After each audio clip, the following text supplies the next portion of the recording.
Hey guys, my name is Danny. I'm a photographer based in the Bay Area. Got my photo bag. Let's go on a photo walk together. I first headed to Richmond to grab some breakfast. This was a warm-up shot, a little too overexposed and the white balance was a little high. This one's a little bit better. I headed to Joe's Coffee Shop, which is a mom and pop diner that I really like. I always get pancakes, bacon, eggs, sort of just like the traditional American breakfast. Love how the light hits this building. I then of course had to get coffee.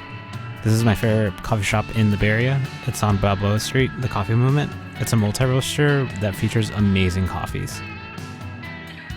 I made my way to Diamond Heights. I don't really know where I'm ever going to be headed to on these photo walks. I literally look at a map and then just figure it out the day of. I'm like, oh, I've never been there, so then I just start driving there. Coit Tower seems to be an ongoing theme with all of these photos. But really cool sights, a lot to see, interesting buildings.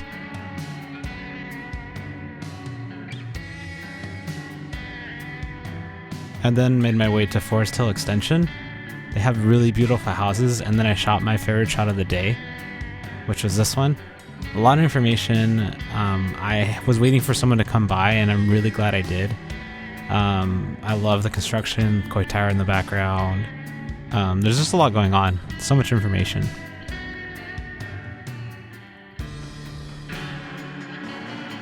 All these houses are just really cute. Really cool houses, just like with interesting architecture.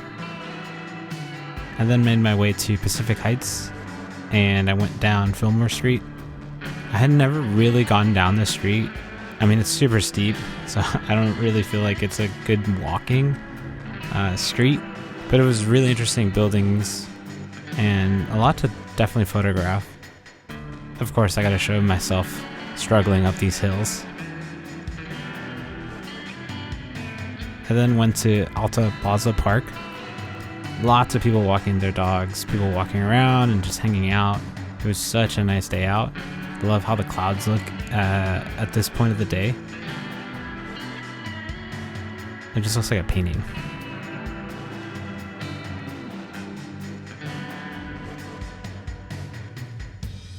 I made this video into a two-part. I headed to Treasure Island, and it's really weird how Treasure Island is set up. The main building is very vintage, feels old school, has like a lot of history, you can tell just by looking at it. I feel like a lot of it is just like original of how it was when they first opened. They had a little museum and sort of teaches you about the history of the island, which I thought was pretty cool. They have these really big windows that let a lot of light in, and I felt like every shot that I would take just looked really cool.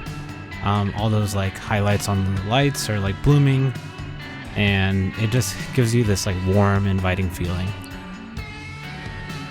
As I made my way into the actual town, I noticed that there's like no sidewalks, which I thought was kind of weird. There are paths like around the edge of the town, but it was kind of hard to navigate. You kind of had to like walk through people's yards to get to different neighborhoods, which I thought was kind of odd. It felt really out of place. It kind of just felt like I was trespassing. I noticed some of the buildings too were boarded up, which I thought was kind of odd, because next to a boarded up house would be someone who just like lived there. It was interesting though, just going from the main building to this felt like very dated in a different kind of way. And I started to just walk around through the neighborhoods. I caught a couple of shots that I liked. I liked the light hitting most of the buildings and the way it's set up. I want to go back to photograph a little bit more and get a little closer to some of these buildings. But I do like a lot of the compositions, and this is probably my favorite one from that shoot. It just feels odd because it's boarded up. And it has that like sign in the front too. But yeah, thanks for coming on that photo walk with me. Don't forget to like and subscribe. Bye.